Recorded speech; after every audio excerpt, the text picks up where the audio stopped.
ओम शांति। सत गुरुवार के भोग संदेशों में हम विशेष पिता श्री जी के अव्यक्त होने के बाद जो अव्यक्त वतन में भोग लगे उन संदेशों का मनन कर रहे हैं। इससे पहले हमने 3 दिनों के विशेष भोग संदेशों का मनन किया।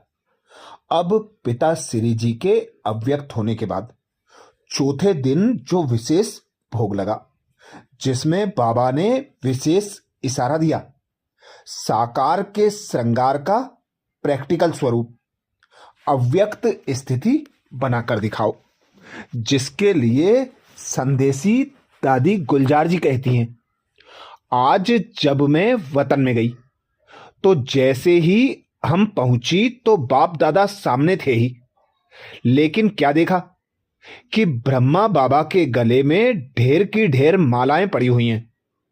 फिर बाबा ने कहा, यह माला उतार कर देखो।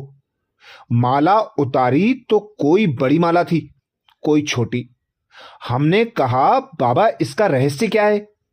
बाबा बोले, बच्ची, यह भी उलाहने की मालाएं हैं, क्योंकि हर एक बच्चे जब एकांत में बैठते हैं तो बाबा को स्नेह के उलाहने ही देते हैं। हर एक बच्चे में बाप को उलाहनों की माला जरूर पहनाइए। बाबा ने कहा, बच्चों को ड्रामा भले याद है, लेकिन प्यारे ते प्यारी चीज तो जरूर है। अचानक ड्रामा को वंडरफुल देख हर एक बच्चा दिल ही दिल में उलाहने देते रहते हैं। यूं तो ज्ञान बच्चों को है, लेकिन ज्ञान के साथ प्रेम या स्नेह भी है, इसलिए इन उल्हानों को गलत नहीं कहेंगे। फिर हमने पूछा, बाबा आपने इसका क्या रेस्पॉन्ड दिया? बाबा बोले, जैसा बच्चा वैसा रेस्पॉन्ड। बाबा ने कहा, मैं भी रेस्पॉन्ड में बच्चों को उल्हानों की माला ही पहनाता हूं। वह कौन सी? बाबा ने सुनाया, जो बाप की आस बच्चों में थी वह साकार रूप में बाप को नहीं दिखलाई, जो अब अव्यक्त रूप में दिखलानी है। बाबा ने कहा, यह उल्हाना भी मीठी रूरियान है, यह भी एक बच्चों का खेलपाल है। साकार रूप में जो बाप दादा ने श्रृंगार कराया वह अब अव्यक्त वतन में बाप दादा देखेंगे। यह सीन पूरी हो गई। फिर भोग स्वीकार कराया। मैंने बाबा से पूछा, बाबा आप सारा दिन वतन में क्या करते हो? बाबा ने कहा, चलो मैं तुमको वतन का म्यूजियम दिखलाऊं। तुम तो म्यूजियम बनाने के पहले प्लान बनाते हो। बाबा का म्यूजियम तो 1 सेकंड में तैयार हो जाता है। फिर क्या देखा? एक बहुत बड़ा हाल था। एक ही हाल में हम बच्चे ढेर की ढेर मॉडल के रूप में खड़े थे। हमने कहा, बाबा यह तो हम ही म्यूजियम में खड़े हैं। बाबा ने कहा, बच्ची बाबा का म्यूजियम यही है। अभी तुम जाओ, जाकर एक मॉडल को देखो कि बाप दादा ने क्या क्या सजाया है। जैसे आर्टिस्ट मूर्ति को सजाते हैं। तो बाबा ने कहा, देखो बाप दादा ने क्या क्या सजाया है। हम जब मॉडल के पास गई तो हमको कुछ खास दिखाई नहीं पड़ा। पूरी सजी हुई मूर्ति दिखाई पड़ रही थी। बाबा ने कहा, जो मोटा श्रृंगार है वह तो साकार में ही बच्चों को करके आए हैं, परंतु अब अव्यक्त रूप में क्या सजा रहे हैं? सभी श्रृंगार तो हैं, जेवर भी हैं, परंतु जेवर में बीच में नग लगा रहे हैं।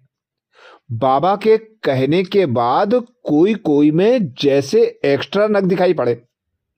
बाबा ने कहा, बच्चों के प्रति मुख्य शिक्षा यही है कि अव्यक्त स्थिति में स्थित रहकर व्यक्त भाव में आओ। जब एकांत में बैठते हैं तो अव्यक्त स्थिति रहती है, लेकिन व्यक्त में रहकर अव्यक्त भाव में स्थित रहें।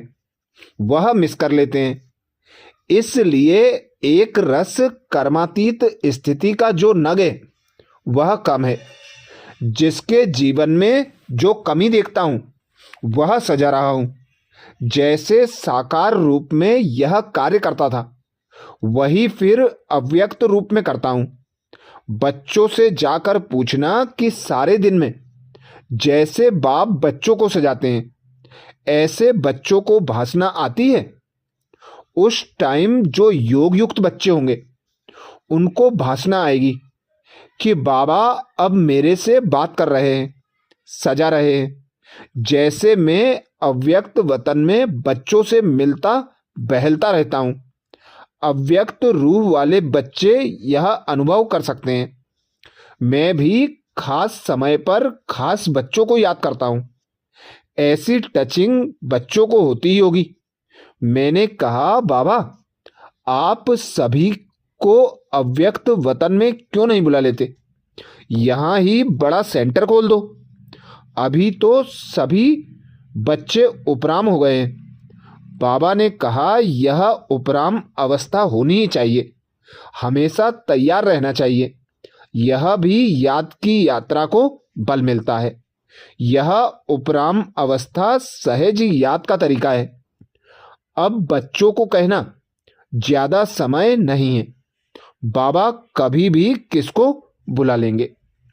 ऐसे ही 5वें दिन का जो विशेष भोग लगा उसमें बाबा ने इशारा दिया, साकार में रहते भी लाइट माइट रूप बनने के लिए अंतर्मुखी रहो। जिसके लिए दादी जी कहती हैं, आज जब मैं वतन में गई तो जाते ही अनुभव हो रहा था जैसे कि लाइट के बादलों से क्रॉस करके वतन में जा रही हूं। बादलों की लाइट ऐसे लग रही थी जैसे सूर्यास्त होते समय लाली देखने में आती है। वैसे ही वतन में पहुंची तो वहां भी ऐसे ही देखा कि लाइट के बादलों के बीच बाप दादा का मुखड़ा सूर्य चंद्रमा समान चमकता हुआ देखने में आ रहा था। सीन तो बड़ी सुंदर दिखाई दे रही थी, लेकिन आज का वायुमंडल बिल्कुल शांत था। बाप दादा के मुलाकात में भी शांति और शक्ति की भाषा आ रही थी। मुस्कुराते हुए बाबा बोले, भल तुम बच्चे साकार शरीर में साकारी सृष्टि में हो, फिर भी साकार में रहते ऐसे ही लाइट माइट रूप होकर रहना है। जो कोई भी देखे तो महसूस करे कि यह कोई फरिश्ते घूम रहे हैं। लेकिन वह अवस्था तब होगी जब एकांत में बैठे अंतर्मुखी अवस्था में रहे अपनी चेकिंग करेंगे। ऐसी अवस्था से ही आत्माओं को आप बच्चों से साक्षात्कार होगा। आज वतन में एक तरफ तो बिल्कुल शांति थी, दूसरी तरफ फिर प्यार का रूप भी था। फिर क्या देखा, बाबा की बाहों में सभी बच्चे समाये हुए थे। बाबा ने कहा तुम शक्तियों को भी सर्व आत्माओं को ऐसे ही अपने समीप लाना है। आपकी दृष्टि में बाप समान जब प्रेम और शक्ति दोनों ही पावर होंगी तब आत्माएं नजदीक आएंगी। इसके बाद बाबा ने तीसरा दृश्य दिखाया। क्या देखा, बाबा के सामने ढेर कार्ड्स पड़े थे। बाबा ने कहा इन कार्ड्स को ऐसे सजाओ जैसे कोई सीनरी बन जाए, क्योंकि हर कार्ड पर सीनरी की डिजाइन थी। किसी में चित्र, किसी में शरीर। मैं मिलाने लगी तो कभी उल्टा कभी सुलटा हो जाता था। तो बाप दादा बहुत हंस रहे थे। उसने बहुत ही सुंदर सतयुग की सीनरियां थी। एक कृष्ण बाल रूप में झूले में झूल रहा था, साथ में कांता अर्थात दासी झूला रही थी। दूसरे में सखे सखियों का खेल था, मतलब तो सतयुग की दिनचर्या थी। फिर बाबा ने विदाई देते समय कहा, बच्ची सबको संदेश देना कि शक्ति स्वरूप भव और प्रेम स्वरूप भव। ऐसे ही पिता श्री जी को छठे दिन का भोग स्वीकार कराया गया, जिसमें बाबा ने विशेष इशारा दिया, स्नेह के रिटर्न की सौगात, पवित्र बनो, योगी बनो। दादी कहती, आज जब इस देह और देह के देश से परे अपने को सूक्ष्म वतन, जिसको ब्रह्मापुरी कहते हैं, वहां गई तो परमात्मा बाप ने एक दृश्य दिखाया। बहुत बड़ी एक भीड़ देखी। फिर देखा जैसे कोई टिकट बांट रहा है और हर एक कोशिश कर रहा है कि हमें भी टिकट मिले। लेकिन थोड़े समय में देखा कि कोई कोई को टिकट मिली और कोई कोई टिकट से वंचित रह गए। जिनको टिकट मिली वह दिल ही दिल में हर्षाते रहे और जिन्हें नहीं मिली वह एक दो को देख रहे। वह टिकट कहाँ की थी, उस पर एक दूसरा दृश्य देखा। एक बड़ा सुंदर दरवाजा था जो अचानक खुला। जिन्हों के पास टिकट थी वह तो दरवाजे के अंदर चले गए और जिनके पास टिकट नहीं थी वह बड़े ही पश्चाताप से देख रहे थे। उस गेट पर लिखा हुआ था, स्वर्ग का द्वार। बाबा ने रहस्य सुनाया कि परमात्मा बाप सभी बच्चों द्वारा सतयुगी नई सृष्टि स्वर्ग में चलने की टिकट दिला रहे हैं। परंतु कई बच्चे सोच रहे हैं कि अब नहीं, बाद में ले लेंगे। लेकिन ऐसे ना हो कि यह टिकट मिलना बंद हो जाए और स्वर्ग में जाने से वंचित हो जाएं। बाबा ने कहा, कई आत्माएं सुनती हैं, सोचती हैं कि यह कार्य क्या चल रहा है। बाप दादा बच्चों के प्रति यही शिक्षा दे रहे हैं कि यह जो समय आने वाला है, आप जो अब सोच रहे हो, सोचते सोचते अपने भाग्य को गवा ना दो। यह दृश्य दिखाया। फिर दूसरी सीन देखी कि नदी बह रही थी। उस नदी में दूर दूर से कई लोग आकर स्नान कर रहे थे। कई फिर वहां ही नजदीक थे, लेकिन नहा नहीं रहे थे, बल्कि उनसे कई पूछ रहे थे कि नदी कहाँ है, हम जाकर स्नान करें। लेकिन जो नजदीक रहने वाले थे उनकी नदी में स्नान करने का महत्व नहीं था। उनको नदी में स्नान करने का महत्व नहीं था और जो प्यासे थे उनको भी उस प्यास का मूल्य कम कराते थे।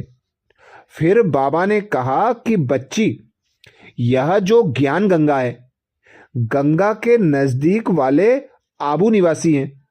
दूर दूर से आकर तो इसमें स्नान करते हैं, लेकिन यहाँ वाले इस महत्व को ना जान उनको टालते हैं। कहाँ ऐसे ना हो इस भूल में रह जाएं। इसलिए बाप दादा के सब बच्चे हैं, भल आज्ञाकारी बच्चे नहीं हैं, फिर भी बच्चे तो बाबा के प्रिय हैं। बच्चों को बाबा शिक्षा देते हैं कि यह अमूल्य समय जो ज्ञान गंगा में नहाने का मिल रहा है वह कभी गवा ना देना। फिर थोड़े समय में देखा कि कईयों ने तो स्नान किया, कईयों ने जल को भरकर रखा, लेकिन कुछ समय के बाद नदी ने रास्ता पलट लिया और जिन्होंने नहीं नहाया, ना भरकर रखा, वह औरों से एक एक बूंद मांग रहे थे, तड़प रहे थे। बाबा ने कहा, यह समय अभी आने वाला है। फिर बाबा ने सभी बच्चों के प्रति एक महामंत्र की सौगात दी। बाबा बोले, एक तो मुझ परम पिता की याद में रहो और अपने जीवन को पवित्र और योगी बनाओ। यही बाप दादा ने स्नेह के रिटर्न में महामंत्र की सौगात सभी के प्रति दी। अच्छा, अब अगले दिन के भोग संदेशों का मनन अगले गुरुवार को भोग संदेश में फिर करेंगे। ओम शांति।